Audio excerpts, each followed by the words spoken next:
What's up mga bro? Isang mapagpalang araw sa ating lahat.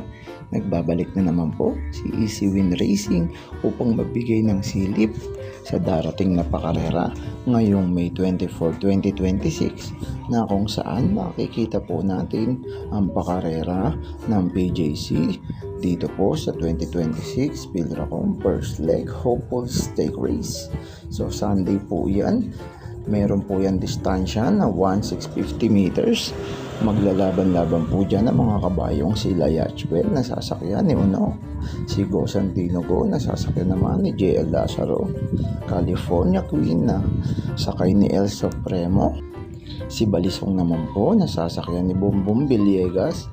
Nandyan din po si Gentle Dance na sasakyan ni Patrick Delema. At nandyan din po si Elegant Ludrona na sasakyan naman po ni NC Lunar, maging si Super Chip na gagabayan naman ni JT Pabilik.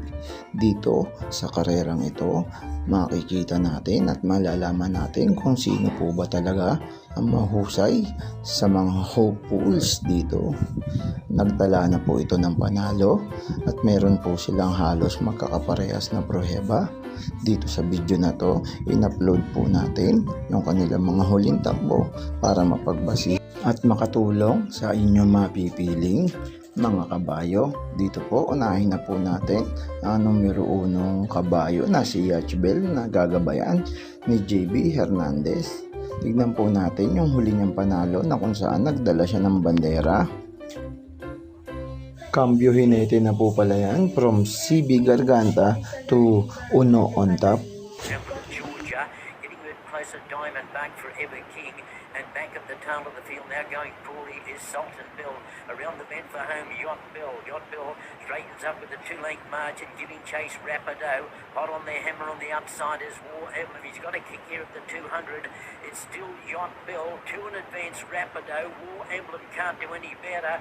Yacht Bill still running strongly. Rapido trying to cut him down, but it's all Yacht Bill. Yacht Bill wins by 2 on the wire from Rapido. War Emblem runs third. Then came Georgia. Dito na po tayo kay Go Santino Go na may magandang pruebang naitala nung kinalaban niya. Sila Secret Hideaway, sila Succeed, I Dominate, High Speed. So dito February 11 yan nung tinalo niya sila Secret Hideaway dyan. So panoorin natin yung laban na yan para maging pagbasihan natin. Dahil dyan may naitala siyang 1.13.6. Then High Speed, best of the rest, then was out of the blue as they swing into the straight at the 200 metres. Go Santino Go, the favourite raced up and took the lead away. In the centre, Forever King battling away. High Speed, Go Santino Go, favourite looking pretty good at the moment and darted clear inside the final 50. Go Santino Go races away, wins the first of the night by 4. Second High Speed, third Forever King. Nandito na pala tayo ngayon kay California Queen, kabayo ni Mr. Patrick Uy, at sasakyan niyan ni J.A. Guse. May naitalayan na magandang proheba na 1.26.2. So nung huling takbo niya, kalaban niya si Jaising at si Batang Alvarez. So dito sa race na to, makikita natin na ang bandera dyan is California Queen. At gustong-gustong kunin ni Jaising ang unahan, ngunit ayaw ibigay ni El Maestro. So yan, hanggang sa huling derechuhan, California Queen pa rin ang bandera. Meron lamang na 2 to 3 lengths. So hanggang dulo, siya ang nanalo dyan at sinigundahan lang siya ni Jaising. Sumunod dyan si Batang Cabrera. So dito magkakaalaman tayo kung mapapakita niya yung kanyang galing.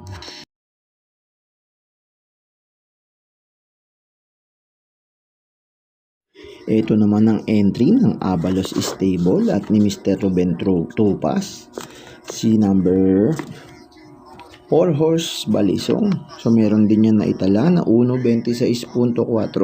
So malalaman natin kung ano ba magiging proheba nila sa 1,650 meters. Siyempre may iba yan. Diyan natin malalaman kung gaano kagagaling ba yung mga debanderang kabayo. Papabor ba sa mga dibandera o masisilat sila ng mga We're derumate. getting a bit closer. So You dito, can forget panoorin about natin yung highest takbo ni paid. Balisong na siya On yung towards the nagdala ng home turn, bandera. Balisong. He's as flat as a strap. Balisong rounds the bend for home. Challenged by You Can Bet On Me. They're about 4 in advance of Grand Marshal. Nothing running on from the back, but he kicked again, Balisong. He's very wayward, but he kicked away and he's got 4 lengths over You Can Bet On Me. And it's all Balisong running down to the wire. He's a bit wayward, but he's got a bit of ability by the looks of things, and he's going to win by about 6. Balisong at the line by 6. You Can Bet On Me. No Quit third, then Grand Marshal, followed by Another entry ng Abalos Stable. Nandiyan yung number 5 horse na si Gentle Dance. Tignan natin kung ano ipapakita ang buti niyan. Ang magre-renda nga pala dyan is si Patricio Dilema. In-upload ko rin dito yung huling takbo niya na kung saan tinalo niya sa datingan dyan sila You Can Bet On Me. With You Can Bet On Me and 300 to go. It is still Gentle Dance, leads by some 3.5 lengths. Diamond back from the outside. Gahara Dara, You Can Bet On Me. Down to the finish now. It is still Gentle Dance. Diamond back 1 second on the outside. And rushing up is You Can Bet On Me. Gentle Dance, You Can Bet On Me. Gahara Dara, but it's still Gentle Dance. And finally, Gentle. So ito naman ngayon si Elegant Ludrona. Ang trainer din to is si Mang Ruben Tupas. So iisa ang trainer ni Balisong at ni Elegant Ludrona. To maganda rin yung pinakita ng huling takbo nito nung talunin niya si Siling Labuyo. Hanggang sa diretsuan isa't isa lang sila. Huling 100 metro dun, tsaka niya kinuha yung having a bandera. battle royal on the outside, Sealing Labuyu, the favourite under the stick. On the inside, Elegant Ladrona is making a real race of it at the 200 metres. Elegant Ladrona, Sealing Labuyu, closing late on the outside, No Quit. Elegant Ladrona jigs in, gets a length margin over Sealing Labuyu. Elegant Ladrona too strong down to the wire. Elegant Ladrona has beaten Sealing Labuyu, then came No Quit. Nandito rin po pala si Super Cheap na sasakyan ni JT Pabilik. Dito wala pa na italang panalo si Super Cheap, pero tumakbo na rin yan sa Hopefully Stake Race na kung saan nakakalaban niya na rin po roon sila Siling Labuyo. Pang-5 o pang-6 lang po yata siya dumating doon. Panoorin po natin. Strides West Tower and Super Chief.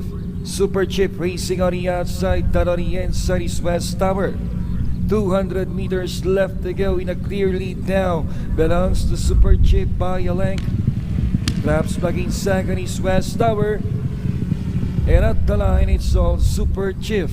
Wins the body race over 18 horses. Moving up now is Sealing Labuyo, now takes the third spot. That on the inside now is a Pleasure Effect joining them in the contention. Moving up is Super Chief, then a long way back to Malibu Mogray and Mole Main Road, or that's number 2 horse Malibu Mogray is at the tail of the field as they race the last 400. Looking cool. It's now looking cool, being hassled now by Sealing Labuyo and Soas Red Velocity joining them now on the outside. Moving up is looking cool. Now trying to come back on the outside. Malibu Mogray on the farther outside. 100 meters left to go. It's now Sealing Labuyo. Sealing Labuyo by 2 lengths now and trying to come back. Red Velocity and coming from up the face. Moving up is Malibu Mogray, and at the line it's now Mole Main Road. Mole Main Road wins this stakes trial race. Diyan nga po nasaksihan natin yung mga magiging kalahok sa darating na 2026 Pilracom first leg Hopefully Stake Race, na kung saan makikita po natin dyan yung mga kabayong si Yacht Bell, Go Santino Go, California Queen, Balisong, Gentle Dance, Elegant Ludrona at si Super Cheap. Nasa inyo pa rin po mga kamay ang pagpapasya kung sino po ang mga napupusuan nyo at isasamang kabayo. Kung ako po ang tatanungin, isasama ko po dyan si Yacht Bell, si California Queen at si Super Cheap. Tingin ko dahil madaming de bandera, ang makikinabang dito is yung merong malakas na remate sa huli. So kayo, sino po ba ang mga napupusuan ninyo? Ang akin po dyan ulit ay si Yacht Bell, California Queen at si Super Cheap. So pili na lamang po kayo dahil medyo may kahirapan din yan. Anybody's race po, magaganap na first leg Hopefully Stake Race. Kaya sa darating po na May 24, good luck na lang po sa atin mga bro.